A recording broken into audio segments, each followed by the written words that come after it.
من يهده الله فلا مضل له ومن يضلل فلا هادي له وأشهد أن لا إله إلا الله وحده لا شريك له وأشهد أن محمدا عبده ورسوله أما بعد أعوذ بالله من الشيطان الرجيم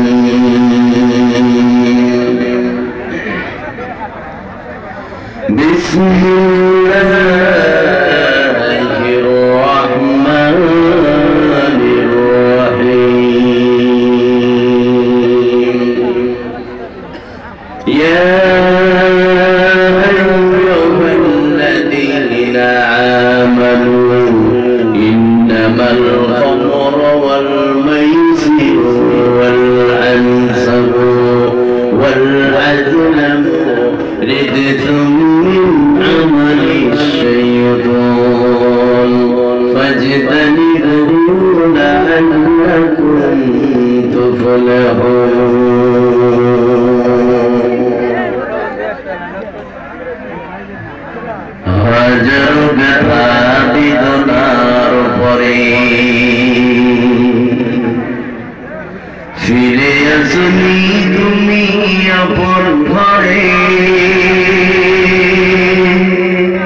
পাথরের আঘাতে কত বিক্ষত হয়ে সারা শরীর থেকে রক্ত ঝরে হে রাসূল তোমাকে ভুলে আমি কেমন করে হে রাসূল তোমাকে ভুলে আমি কেমন করে হাজারো ব্যথা বেদনার পরে ফিরে আসলি তুমি আপন ঘরে দিনের আলো তুমি ঝরিয়ে দিতে চলে গেলে মদিনায় মক্কা ছেড়ে হে রাসূল তোমাকে ভুলে আমি কেমন করে হে রাসূল তোমাকে ভুলি আমি কেমন করে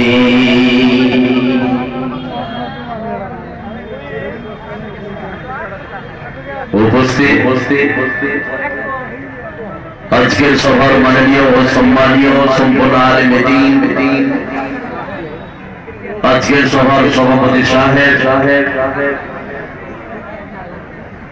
সামনে বসে থাকা ভাই অবাজেরা পর্দার আড়ালের মা ও বোনেরা আমাদের আজকে প্রথম যেটি কাজ সেটি হচ্ছে মহান আল্লাহ পাকের প্রশংসা করা। প্রশংসার পূর্বে দুটি কথা বলবো আপনাদের উদ্দেশ্যে, তারপরে আদবের সহিত সম্মানের সহিত মহান আল্লাহ পাকের আমরা প্রশংসা করব। সেই দুটি কথা কি? এখানে যতগুলো লোক আপনারা বসে আছেন, সুন্দর বসে আছেন, জায়গা না থাকার কারণে সাইডে দাঁড়িয়ে আছেন, ভালো কথা। কিন্তু এক নম্বর কথা যেটা আমার এই যে যতক্ষণ আমি স্টেজে থাকবো, নিচে যারা আছেন, উপরে যারা আছেন, আমার বামে যারা আছেন, সামনে যারা দাঁড়িয়ে আছেন, এটা আমার জোরালো আবেদন থাকবে, আপনারা মুখে কোনো কথা বলবেন না। এটা আমার এক নম্বর আবেদন। এই সাইডটাতে গ্যাদারিং, অত্যন্ত গ্যাদারিং, আমার এটা আবেদন।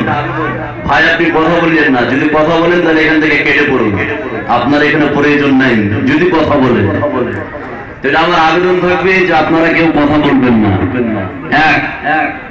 দুই নম্বর কথা যেটা হচ্ছে এই যে আমি কালকে 1টার সময় গাড়িতে উঠেছি, বহুদূর রাস্তা।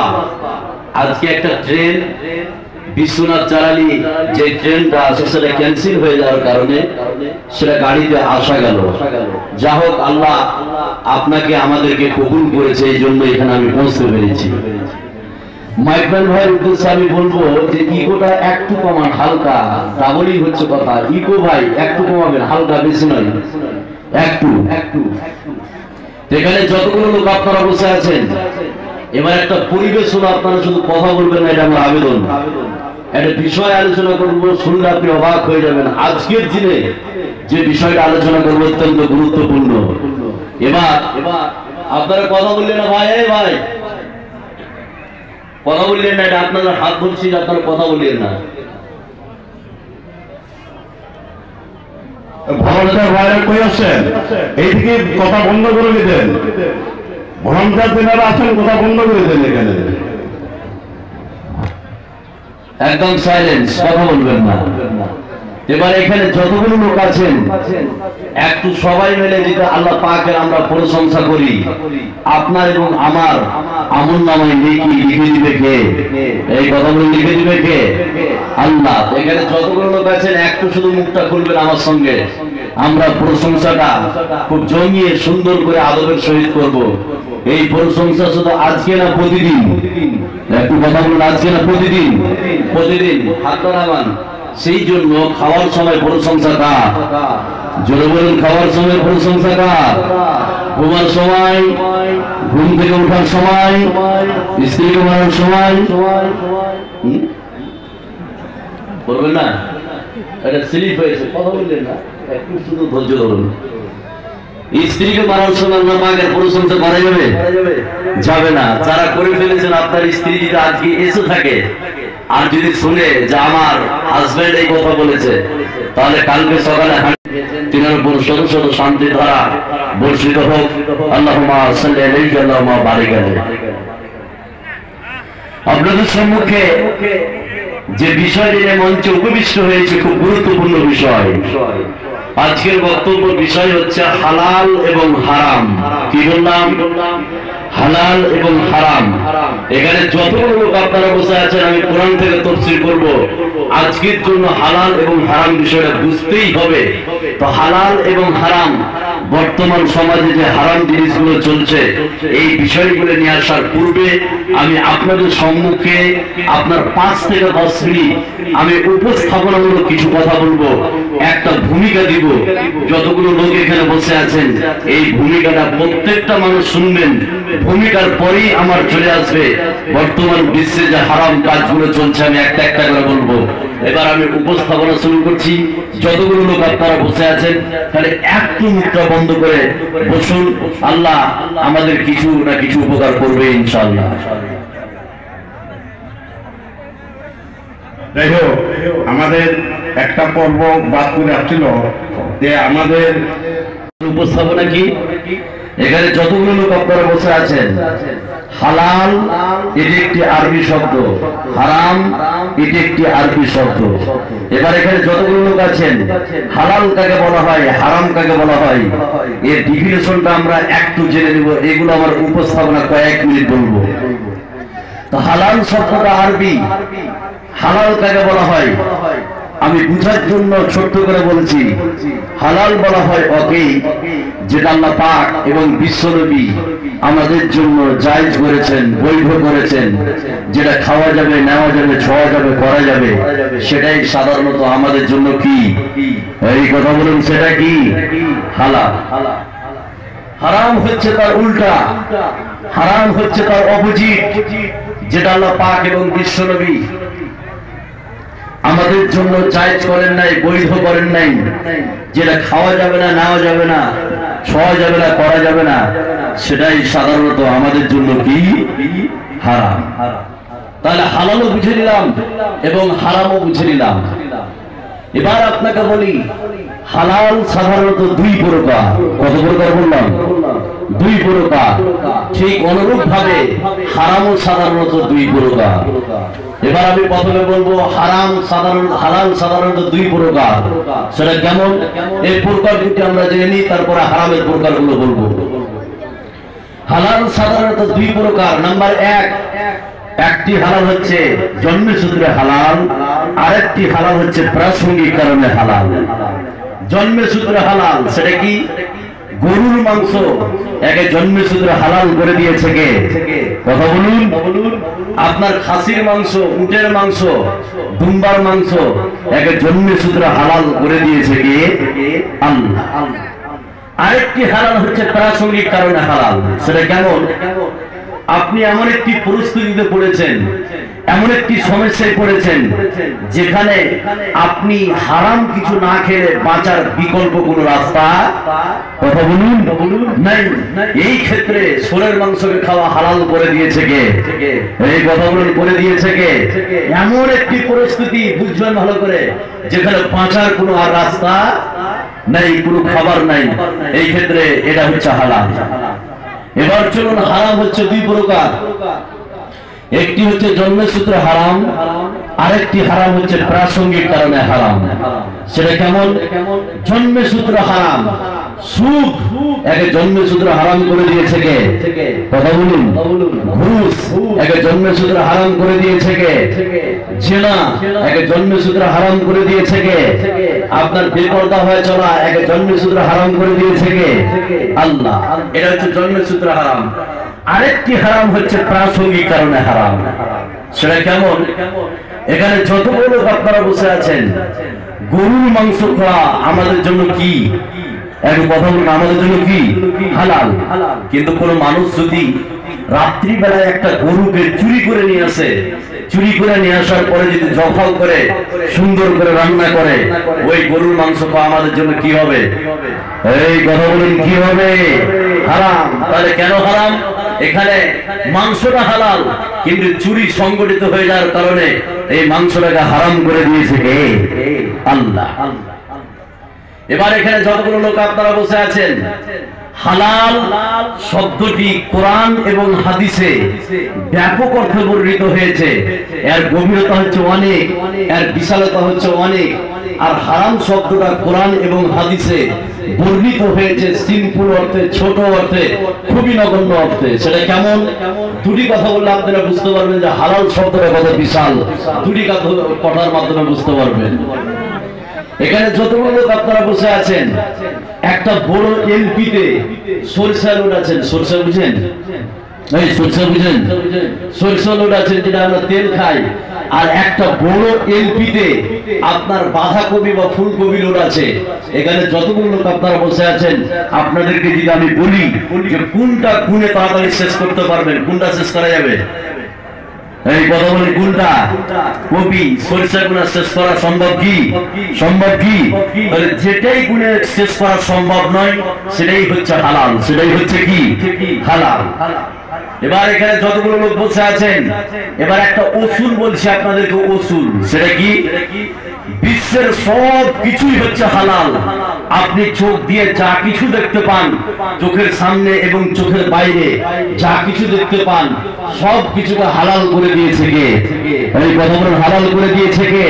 আল্লাহ। তাহলে বিশ্বের সব কিছু হালাল, যেটা আল্লাহ পাক এবং বিশ্বনবী আমাদের জন্য হারাম করেছে, সেটা ছাড়া বিশ্বের সব কিছুকে হালাল করে দিয়েছে কে? আল্লাহ। এবার এখানে যতগুলো লোক বসে আছেন প্রত্যেকটা ব্যক্তির হাতে একটা করে কলম আর একটা করে খাতা দিচ্ছি আমি, দিয়ে বললাম যে ভাই আমি লিখতে শুরু করুন বিশ্বে কতগুলো জিনিস হালাল আছে। এবার খাতাটাকে সামনে রেখে কলম দিয়ে লিখতে শুরু করলেন 1 নম্বর 2 নম্বর করে। আপনার কাজু হালাল, পেস্তা হালাল, কাঠবাদাম হালাল, আখরোট হালাল, মৌসুমি হালাল, আপেল হালাল। এই হালাল লিখতে লিখতে কয়েক সপ্তাহ চলে যাবে, তবুও বিশ্বের মানুষের পক্ষে কতগুলো বিশ্বে হালাল আছে নোট করা লেখা সম্ভব? কথা বলুন, সম্ভব কি? সম্ভব নয়। যেটাই গুণে শেষ করা যাবে না সেটাই হচ্ছে কি? কথা বলুন, হালাল। হালাল শব্দটা ব্যাপক। এবার 2টা আয়াত বলছি পড়া করে, যতগুলো লোক বসে আছেন, যা আপনাকে লিখতে হবে না, লিখে আপনি নোট করতে পারবেন না। কোরআনে এমন একটা শব্দ আল্লাহ পাক বলে দিয়েছেন, এদিকে খেয়াল করুন, আপনারা এদিকে খেয়াল করুন।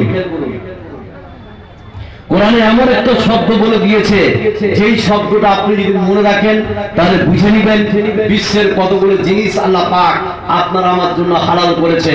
2টা আয়াতের মাধ্যমে বুঝতে পারবেন। তাহলে হালালের কোনো লিস্ট দেওয়া যাবে না, লিস্ট হয় না। এবার 2টা আয়াত বলছি, এই আয়াতগুলিতে আল্লাহ পাক এমন শব্দ ব্যবহার করেছে, এই শব্দ দুটো যদি বুঝতে পারেন তাহলে আপনি সহজে বুঝে নেবেন যে বিশ্বের কতগুলো জিনিস আল্লাহ পাক আমাদের জন্য। এই এদিকে তাকান, দেখেনি লোকটাকে কোনোদিন? হা করে তাকিয়ে থাকতে হবে। এবার শুনুন যেটা বলছি আপনাকে, যে 2টা আয়াত বলছে আপনাকে এবার হালাল। দেখেন বিশ্বে কতগুলো জিনিস হালাল, আপনি লিস্ট করে পারবেন না, 2টা আয়াতের মাধ্যমে বুঝতে পারবেন। এবার আমি বলছি, একটু খেয়াল করুন। আল্লাহ রাব্বুল আলামিন বলেন, ইয়া আইয়ুহাল্লাযীনা আমানু কুলু মিন তাইয়্যিবাতি মা রাযাকনাকুম ওয়াশকুরু লিল্লাহ ইন কুনতুম ইয়্যাহু তা'বুদুন। আল্লাহ রাব্বুল আলামিন বলেন, শুনে নাও হে বিশ্বাসী, তোমরা শুনে নাও, আমি আল্লাহ রাব্বুল আলামিন তোমাদের জন্য হালাল করে দিলাম। বিশ্বের সমস্ত মানুষ যদি আল্লাহ পাককে বলেন, হে রব্বুল আলামিন কোন জিনিসগুলো আমাদের জন্য হালাল করলে, আল্লাহ বলেন শুনে নাও, বিশ্বে যতগুলো তাইয়ের জিনিস আছে, বিশ্বে যতগুলো উৎকৃষ্ট মানের জিনিস আছে, বিশ্বে যতগুলো ভালো জিনিস আছে, আমি আল্লাহ রাব্বুল আলামিন বিশ্বের সমস্ত ভালো জিনিস তোমাদের জন্য আমি আল্লাহ পাক হালাল করে দিলাম। জোরে বলুন সুবহানাল্লাহ। ক্লিয়ার বিষয়, বিশ্বের যেটাই ভালো জিনিস সেটাকে হালাল করে দিয়েছে কে? এই কথা বলুন, হালাল করেছে কে? আল্লাহ। তাহলে লিস্টের কোনো প্রয়োজন আছে? আছে কি? যেটাই ভালো জিনিস সেটাকে হালাল করে দিয়েছে কে? আল্লাহ। আর একটা আয়াত বললে বিষয়টা ক্লিয়ার হয়ে যাবে। হালাল শব্দটা ব্যাপক, যা গুণে শেষ করা যাবে না। আল্লাহ রাব্বুল আলামিন বলেন, ইয়া আইয়ুহান নাসু কুলু মিম্মা ফিল আরদি হালালান তাইয়্যিবাও ওয়া লা তাত্তাবিউ খুতুওয়াতিশ শাইতান ইন্নাহু লাকুম আদুউম মুবিন। আল্লাহ রাব্বুল আলামিন এখানে কোনো মুসলমানকে বলে নাই, এখানে কোনো খ্রিস্টানকে বলে নাই, এখানে কোনো ইহুদিকে বলে নাই, সারা বিশ্বের মানুষকে বলছেন, হে পৃথিবীর মানুষ, আমি আল্লাহ রাব্বুল আলামিন তোমাদের জন্য হালাল করে দিলাম। বিশ্বের মানুষ যদি আল্লাহ পাককে বলি, হে রব্বুল আলামিন কোন জিনিসগুলো আমাদের জন্য হালাল করলে একটু আমাদেরকে বলে দাও। আল্লাহ বলেন, শুনে নাও, বিশ্বে যতগুলো তাইয়ের জিনিস আছে, বিশ্বে যতগুলো উৎকৃষ্ট মানের জিনিস আছে, বিশ্বে যতগুলো ভালো জিনিস আছে, আমি আল্লাহ রাব্বুল আলামিন বিশ্বের সমস্ত ভালো জিনিস তোমাদের জন্য হালাল করে দিলাম। বলুন সুবহানাল্লাহ। হালাল ব্যাপক অর্থ বর্ণিত হয়েছে। বিশ্বে যেটাই ভালো জিনিস সেটা কি আমাদের জন্য হালাল করে দিয়েছে কে? এই কথাগুলো হালাল করেছে কে? আল্লাহ। আর কয়েকটা আয়াত বলবো, তারপর পৃথিবীতে যে হারামগুলো চলছে শুনে অবাক হয়ে যাবে। তো এই 2টা আয়াতের মাধ্যমে ক্লিয়ার যে বিশ্বে যেটাই ভালো জিনিস সেটাই আমাদের জন্য কি? হালাল। বিবাহর ব্যাপারে দেখেন, বিবাহ হালাল শব্দটা কত ব্যাপক। এখানে যতগুলো লোক বসে আছেন, একজন পুরুষ একসঙ্গে কয়টা স্ত্রী রাখতে পারে? এই কথা বলি, কয়টা? চারটা। কয়টা? চারটা। ক্লাসের মতো করে শিখুন, হা করে তাকিয়ে লাভ নাই। তাহলে একজন পুরুষ একসঙ্গে স্ত্রী কয়টা রাখতে পারে? চারটা। যদি ক্ষমতাবান হয়, যদি সমান অধিকার দিতে পারে, যদি সমানভাবে খাওয়াতে পারে, জৈবিক চাহিদা যদি ঠিক থাকে, তাহলে একজন পুরুষ একসঙ্গে কয়টা স্ত্রী রাখতে পারে? চারটা। কিন্তু বর্তমান যুগে গল্প কেন করছেন? কলকাতা থেকে গেছেন গল্প করার লেগে না কিছু শুনবেন? কোনটা? আপনার গ্রামে তো হুজুর ছিল, ছিল না? ছিল। একটু শুনুন আমি কি বলছি, এবার শুনুন। তাহলে একজন পুরুষ একসঙ্গে কয়টা স্ত্রী রাখতে পারে? চারটা। কিন্তু বর্তমান যুগে, এই বর্তমান যে পরিস্থিতি, ডিজিটাল যুগে, একটা থেকে দুইটা যদি স্ত্রী কেউ রাখে, প্রতিদিন বিছানায় কিলাকিলি আছে না নাই?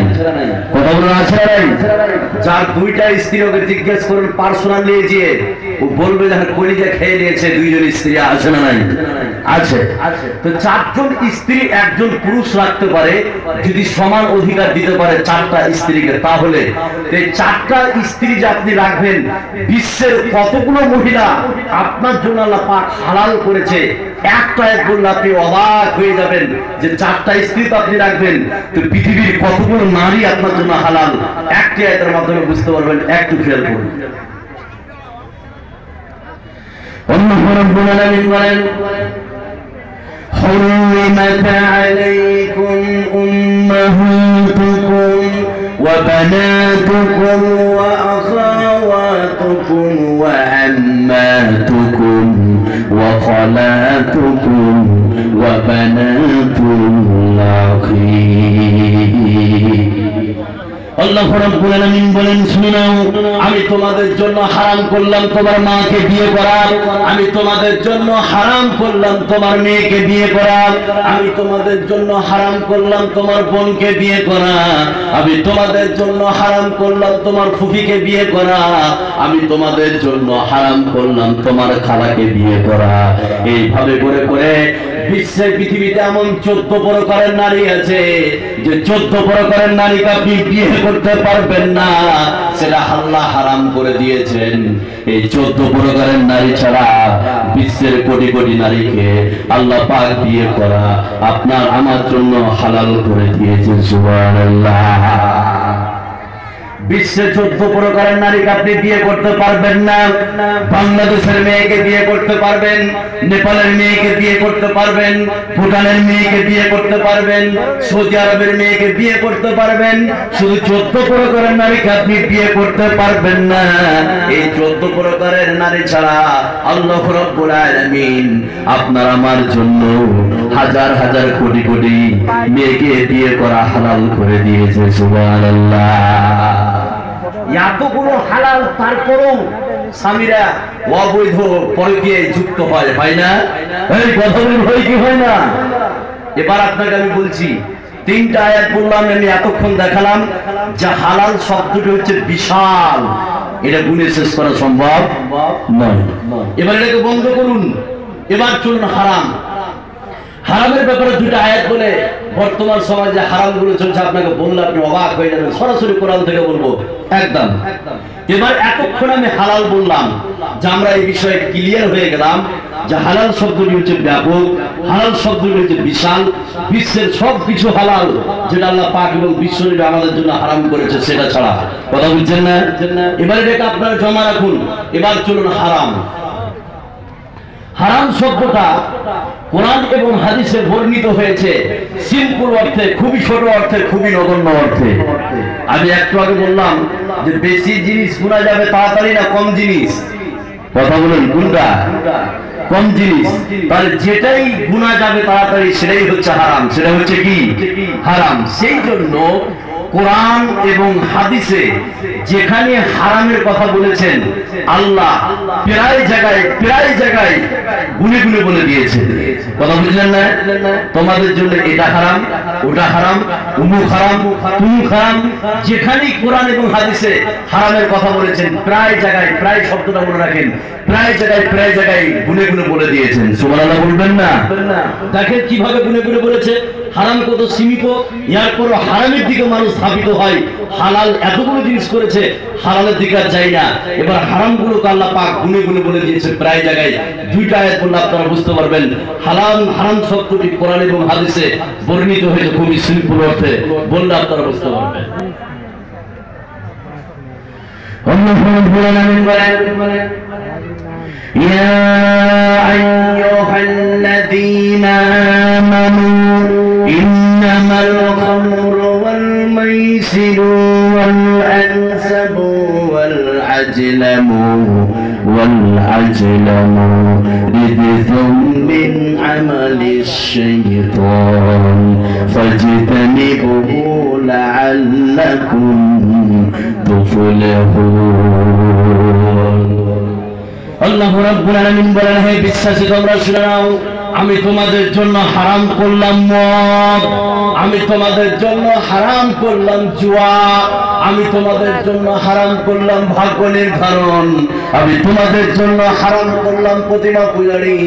যেখানে আল্লাহ পাক হারামের কথা বলেছেন এইভাবে গুনে গুনে বলে দিয়েছেন। আর আল্লাহ পাক যেখানে হালালের কথা বলেছেন, আল্লাহ রাব্বুল আলামিন হালালটাকে আমাদের জন্য আল্লাহ পাক আনলিমিটেড করে দিয়েছে। জোরে বলুন সুবহানাল্লাহ। তোমাদের জন্য হারাম করা হলো মদ। আজকে বর্তমান বিশ্বে মদ, মুসলমানদের হাজারো মুসলমানের বাচ্চা আছে যারা মদ পান করে, আছে না নাই? কতগুলো আছে না নাই? এই মদ খাওয়াকে হারাম করে দিয়েছে কে? বিশ্বের কোন মায়ের বেটা জন্মে নিজে মদকে হালাল করতে পারে? পারবে না। এই মদ খোর যারা আছেন এর ঘরে কোনোদিন বেটি আপনি দিয়েন না, তো বেটিটাকে বেকার করে ফেলবে, আছে না নাই?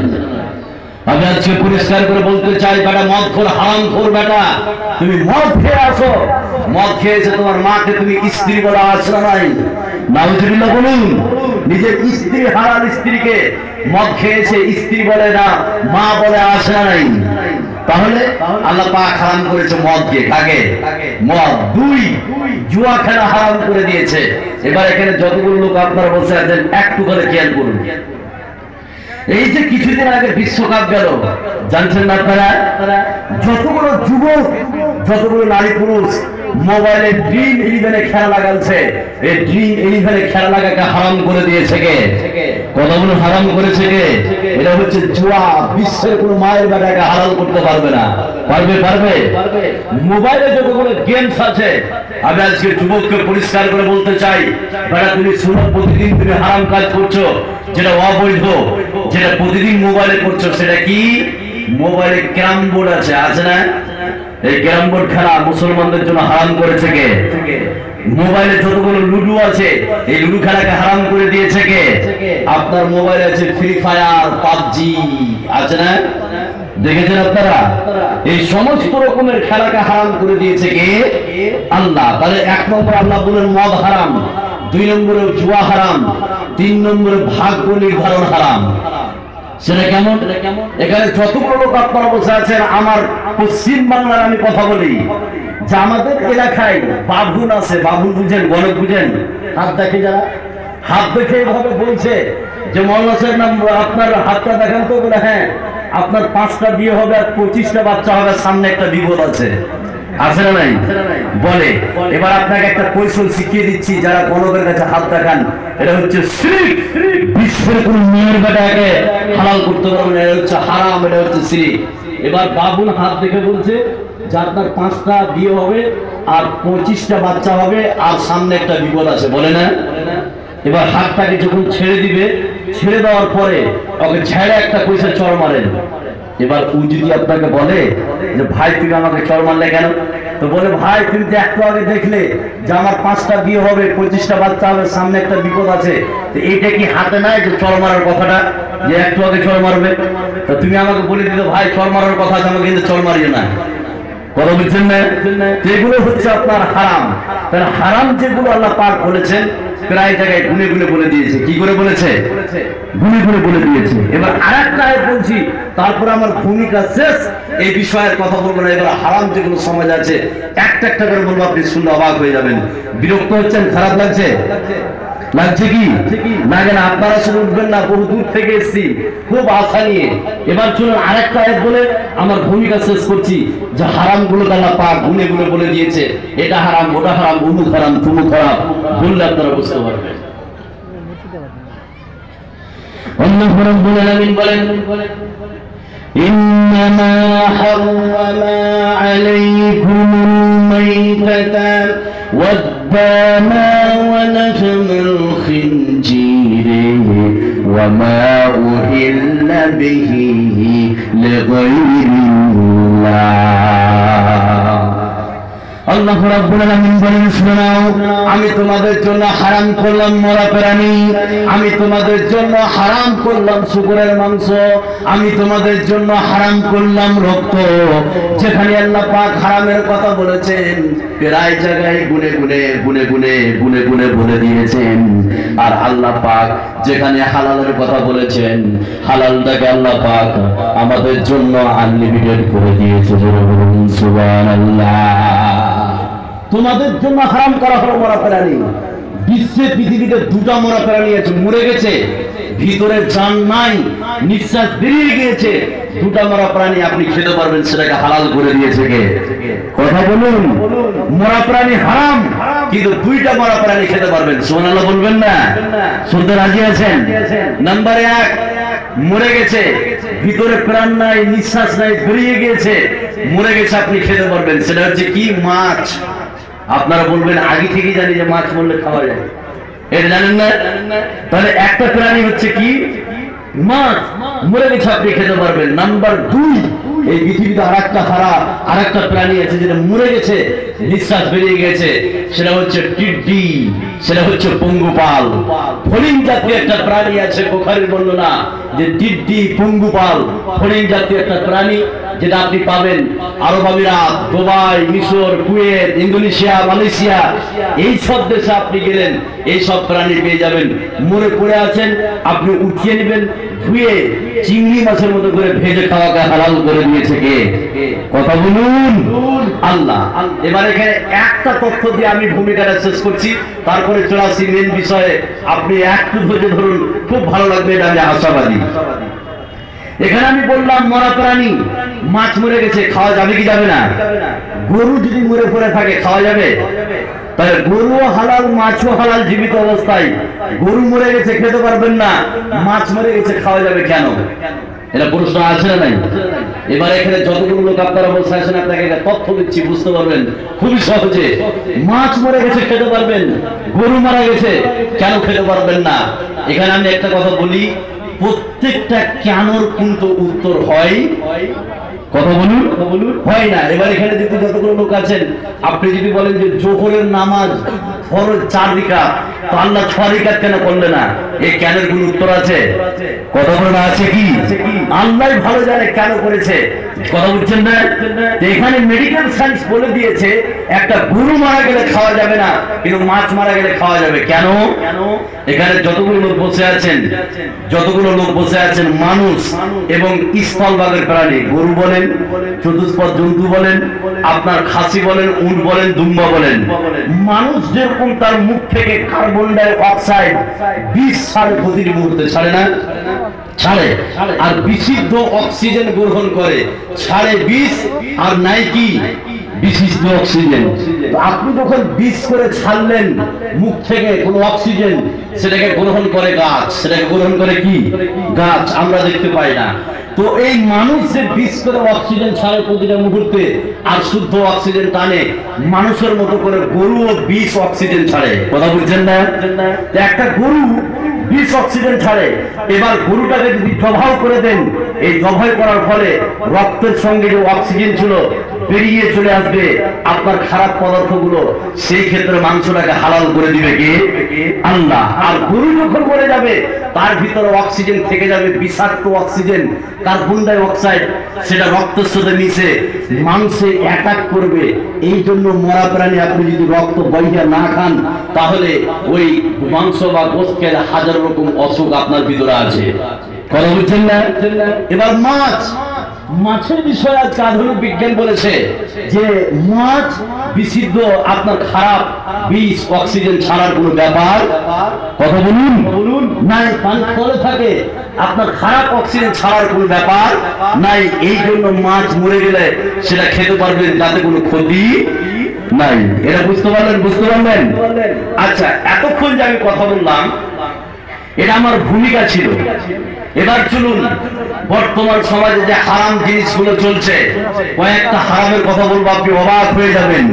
নাম্বার 1, বর্তমান সমাজে মুসলিম সোসাইটিতে যে হারাম কাজ চলছে, যে হারামের কাজ, সেই হারাম কাজের নাম হচ্ছে সুদ। হারাম কাজের নাম কি? সুদ। এখানে যতগুলো লোক আপনারা বসে আছেন, সুদখোরদের জন্য 5টি ভয়ঙ্কর বিপদ বলবো কোরআন থেকে, আপনি শুনলে চমকে যাবেন। খালি বিপদগুলো শুনেন যারা সুদ খায়। তো সুদ এটা মুসলমানদের জন্য হারাম। এটা কি? হারাম। এবার এখানে যতগুলো লোক আছেন এটা কি বিশ্বাস করেন কি? আর সুদ খাওয়া আমাদের জন্য কি সুন্নাত না নফল? এটা জোরে বলুন তো, সুন্নাত না নফল? হ্যাঁ, এটা হচ্ছে হারাম। বিশ্বের কোন মায়ের বেটায় সুদকে হালাল করতে পারবে না। পারবে? এবার সুদ কত মারাত্মক, আপনি মুখে কাজু ভরেন বা পেস্তা বাদাম ভরেন বা কাঠ বাদাম ভরেন, পিছন দিয়ে যেটা বার হবে সেটার নাম কি? পায়খানা। সেটার নাম কি? পায়খানা। পায়খানাকে অন্য কোনো নাম দিয়ে হালাল করা যাবে? আপনি সুদ যেভাবে খান না কেন, এই সুদকে চিরতরে হারাম করে দিয়েছে কে? আল্লাহ। এবার যারা সুদ খায় তাদের জন্য 4টি ভয়ঙ্কর বিপদ। কয়টি বললাম? 4টি ভয়ঙ্কর বিপদ। এবার যারা সুদখোর আছে ভালো করে শুনুন, 4টি ভয়ঙ্কর বিপদ আপনার জন্য অপেক্ষা করছে। নাম্বার 1, সুদখোরদের জন্য 1 নম্বর ভয়ঙ্কর বিপদ, এই হারামখোরদের জন্য 1 নম্বর ভয়ঙ্কর বিপদ। সেটা কি? সুদখোর ব্যক্তি কোনদিন মুমিন হতে পারে না। সুদখোর ব্যক্তি কোনদিন মুমিন হতে পারে না। এই কথা কোরআনে বলে দিয়েছে কে? কথা বলুন, বলে দিয়েছে কে? হাজার মুসলমানের বাচ্চা পাবে, বেটা 5 ওয়াক্ত নামাজ পড়ছে, কবরে সুদ খায় আছে না নাই? সুদ খায়, হজ করে আছে না নাই? ও যতই নামাজ পড়ুক আর হজ করুক, আল্লাহ বলছেন সুদখোর কোনদিন মুমিন হতে পারে না। তাহলে 1 নম্বর বিপদ সুদখোরদের, যে সুদখোর কোনদিন মুমিন হতে পারবে না।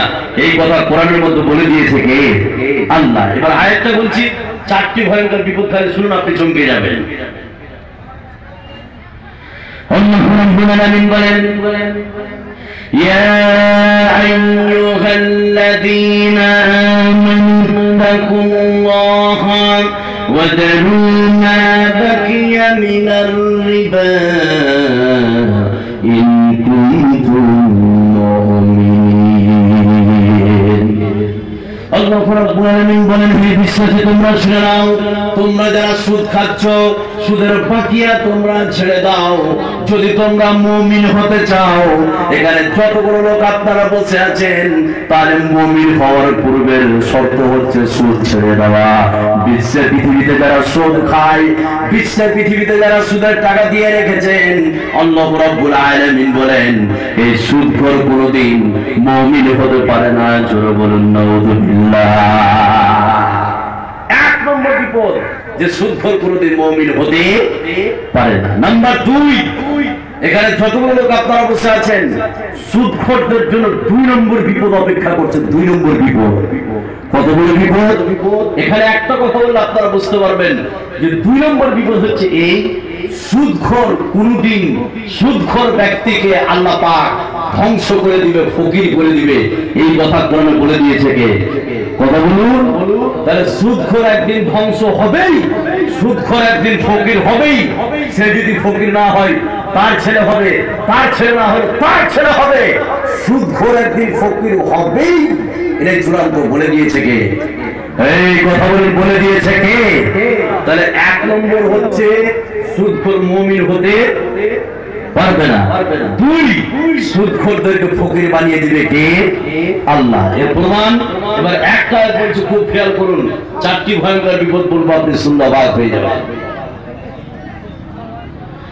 আল্লাহ রাব্বুল আলামিন বলেন, يمحق الله الربا ويربي الصدقات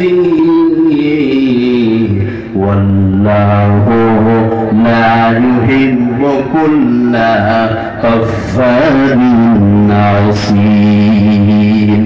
এই বিশ্বের পৃথিবীতে সুদখোরদেরকে আল্লাহ পাক ধ্বংস করে দিবেন, ফকির করে দিবেন, আর যারা আল্লাহর রাস্তায় দান করে তাদের টাকা পয়সাকে বাড়িয়ে দিবে কে? আল্লাহ। তারা আজকে ক্লিয়ার হয়ে যান, সুদখোর একদিন ফকির হবেই। সে যদি ফকির না হয় তার ছেলে হবে, তার ছেলে যদি না হয় তার ছেলে হবে। সুদখোর একদিন ফকির হবে, এই ঘোষণা কার? আল্লাহ। নাম্বার 3, সুদখোরদের জন্য 3 নম্বর ভয়ঙ্কর বিপদ। সেটা কি? অ্যাডিশনাল একটা কথা বলছি, তারপর আয়াতটা বলে বুঝতে পারবেন। ভূত, এই শব্দটা শুনেছেন? ভূত, ভূত শুনেছেন? আজকে ক্লিয়ার হয়ে যায় একটা বিষয়, বিশ্বে পৃথিবীতে ভূত বলে কোন জিনিস, এই কথা বলেন, ভূত বলে কোন জিনিস নাই। তার কারণের প্রমাণ আল্লাহ বলছেন, ওমা খালাকতুল জিন্না ওয়াল ইনসা ইল্লা লিয়াবুদুন। আমি বিশ্বের পৃথিবীতে মানুষ আর জিনকে সৃষ্টি করেছি শুধুমাত্র কেবলমাত্র ইবাদত করার জন্য। তাহলে মানুষ ছাড়া যে জাতিটাকে আমরা চিনি, সে জাতির নাম হচ্ছে জিন জাতি। সে জাতির নাম কি? জিন। আমি বুঝার জন্য যেটা বলছি, সুদখোরদের জন্য 3 নম্বর ভয়ঙ্কর বিপদ। সেটা কি? ভূতে যখন মানুষকে ধরে নেয়, বুঝার জন্য বলছি, ভূত বা জিনে যখন মানুষকে ধরে নেয়, জিন যখন কোন মানুষের উপরে শিকার হয়ে যায়, তখন আপনি দেখবেন মাথা কাঁপাবে, শরীর ঝুঁকাবে, গতর হাত হিলাবে, লোকে বলে ভূত নামিয়ে দিয়েছেন। দেখেছেন? এই দেখেছেন কি দেখেননি? দেখেছেন। তখন আমরা করি কি, কোন ওঝা বা কোরবাস ডেকে নিয়েছে, নিম পাতাতে ঝাড়তে শুরু করি। কথা বুঝছেন না? যে ভূত নামিয়ে দিয়েছে। তো বিশ্বের পৃথিবীতে কোন নারী পুরুষকে যখন ভূতে ধরে নেয়, জিনে ধরে নেয়, জিন যখন তার উপর শিকার হয়ে যায়, জিন যখন তার কাছে চলে আসে, মাথা ঝুঁকায়, শরীর কাঁপায়, গত হারাত ছিলায়, মানে বিশ্বের সব কিছুকে ভেঙে ফেলে দিবে। এবার কোরবাস থেকে ওটাকে নিম পাতাতে ঝাড়তে শুরু করে। ঠিক এই বিশ্বের পৃথিবীতে জিনে ধরলে মানুষের অবস্থা যা হয়, ভূতে ধরলে যা অবস্থা হয়, মাথা ঝুঁকায়, শরীর কাঁপায়, ঠিক কিয়ামতের ময়দানে সুদখোরদেরকে জিনে ধরার মতো করে দিবে কে? এই কথা বলেন, জিনে ধরার মতো করে দিবে কে? আল্লাহ। তারা কিয়ামতের ময়দানে একটা সাইডে দেখতে পাবেন সুদখোরদেরকে, মাথা ঝুঁকাবে, শরীর কাঁপাবে, হাত পা কাঁপাবে, আল্লাহ চিহ্নিত করে দিবে, তারা কখনো সুদ খেয়েছিল, কখনো সুদ খেয়েছিল, তারা কেউ জানে না। 5 ওয়াক্ত নামাজ পড়েছে, হজ করেছে, যাকাত দিয়েছে, আর টুপি আর সুবহানাল্লাহ বলছে, আর কখনো সুদ খেয়েছে, আপনি জানেন না। কিয়ামতের ময়দানে সেটাকে বহির প্রকাশ করে দিবে কে? আল্লাহ। সে কথা আল্লাহ পাক বলছেন, তাদেরকে ভূতে ধরার মতো, জিনে ধরার মতো করে দিবে। সব সময় যতক্ষণ বিচার না হবে, কিয়ামতের ময়দানে শেষ না হবে, মাথা ঝুঁকাবে, শরীর কাঁপাবে। নাউজুবিল্লাহ বলবেন না? এবার আয়াতটা বলছে, খুব সুন্দর করে খেয়াল করুন, তাহলে সুদখোরদের জন্য 3 নম্বর ভয়ঙ্কর বিপদ অপেক্ষা করছে। আল্লাহ রাব্বুল আলামিন বলেন, الذين يأكلون الربا لا يقومون إلا كما يقوم الذي يتخبطه الشيطان من المس। আল্লাহ রাব্বুল আলামিন বলেন, শুনে নাও, যেদিন কিয়ামত অনুষ্ঠিত হবে, আর এই কিয়ামতের ময়দানে সারা বিশ্বের মানুষ যখন উপস্থিত হয়ে যাবে, ওখানে কিছু সংখ্যককে দেখতে পাওয়া যাবে, তারা মাথা ঝুঁকাচ্ছে, শরীর কাঁপাচ্ছে। আল্লাহ পাককে বলা হবে, হে রাব্বুল আলামিন, ওই যে লোকগুলি মাথা কাঁপাচ্ছে, শরীর ঝুঁকাচ্ছে, এরা কারা? আল্লাহ পাক বলেন, শুনে নাও, বিশ্বের পৃথিবীতে সুদ খেয়েছিল, বিশ্বের পৃথিবীতে সুদের টাকা দিয়ে রেখেছিল। এই সুদ খাওয়ার কারণে আল্লাহ রাব্বুল আলামিন কিয়ামতের ময়দানে তাদেরকে জিনে ধরার মতো করে দিবে। জোরে বলুন নাউযুবিল্লাহ। নাম্বার 4, সুদখোরদের জন্য 4 নম্বর ভয়ঙ্কর বিপদ। আজকের জন্য শুধু এই হাদিসটা মনে রাখবেন, অন্য কিছু মনে রাখেন, বানায় রাখেন, এই হাদিসটা মনে রাখবেন, যারা সুদ খাচ্ছেন। সেটা কি? কত ভয়ঙ্কর বিপদ! এক নম্বর বললাম এরা কোনোদিন মুমিন হতে পারবে না, 2 নম্বর তারা একদিন ফকির হবে, 3 নম্বর কিয়ামতের ময়দানে ভূতে ধরার মতো করে দিবে, জিনে ধরার মতো করে দিবে। নাম্বার 4, ভয়ঙ্কর বিপদ সুদখোরদের জাহান্নামে অপেক্ষা করছে। 4 নম্বর বিপদটা, এখানে যতগুলো নারী পুরুষ আছেন এখন মহিলারাও সুদ খায়, এটা জানেন? এই জানেন ভাই, আমার এলাকায় একজন মহিলা তার স্বামী 6 বছর বলা হলো, 6 বছর ভিক্ষা করে নিয়েছে, এবার ওই টাকা সুদের উপরে দেয়। নাউজুবিল্লাহ বলবেন না? এবার সুদ যারা খায় 4 নম্বর ভয়ঙ্কর বিপদ, সেটা কি? এবার হাদিসটা বলছে, খুব খেয়াল করুন, বুখারীর বর্ণনা, শুনলে আপনি চমকে যাবেন, খুব মনোযোগ সহকারে শুনুন। আমার নবী, আপনার নবী, সারা বিশ্বের নবী জনাবে মুহাম্মদুর রাসূলুল্লাহ সাল্লাল্লাহু আলাইহি সাল্লাম বলেন, আমি একদিন রাত্রে শুয়ে আছি, বিশ্বনবী বললেন, আমি স্বপ্নের মাধ্যমে দেখলাম 2 জন যুবক বিশ্বনবীর কাছে আসলেন, আসার পরে বিশ্বনবীকে ঘুম থেকে তুলে দিলেন।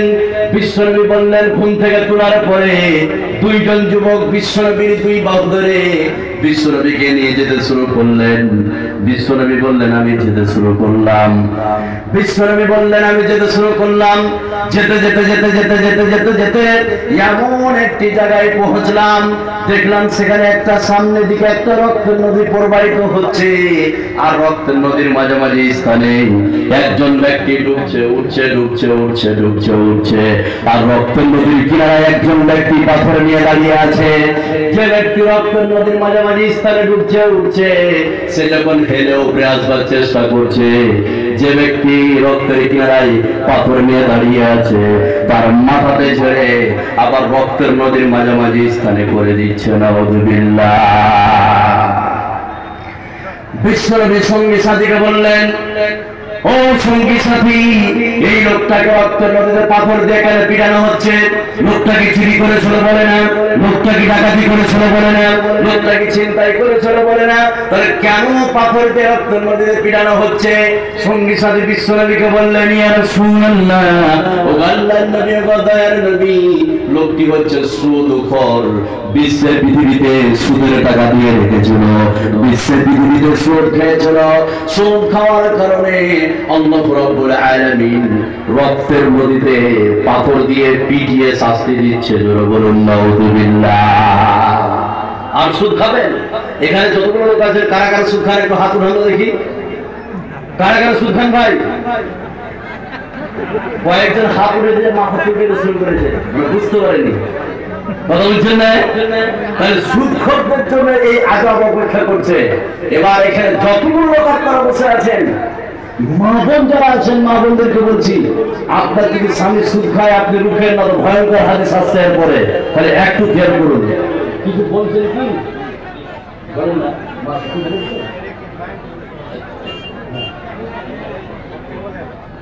আচ্ছা, উনি আসছেন, আচ্ছা ঠিক আছে, সমস্যা আছে। এবার শুনুন, আপনারা ছেড়ে দেওয়া করবেন না। আচ্ছা, খারাপ লাগছে, ছেড়ে দেবো, একটু ধৈর্য ধরুন, বহু দূর থেকে এসেছি। এবার খেয়াল করুন, যারা সুদ খায়, আপনার এদিকে খেয়াল করুন না তো বুঝতে পারবেন না। যারা সুদ খায়, এখানে যতগুলো লোক আছেন, মা বোন, আপনার কি হয়েছে?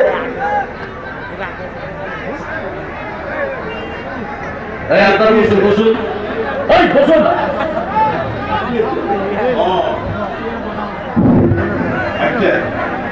একটা নারায়ে তাকবীর।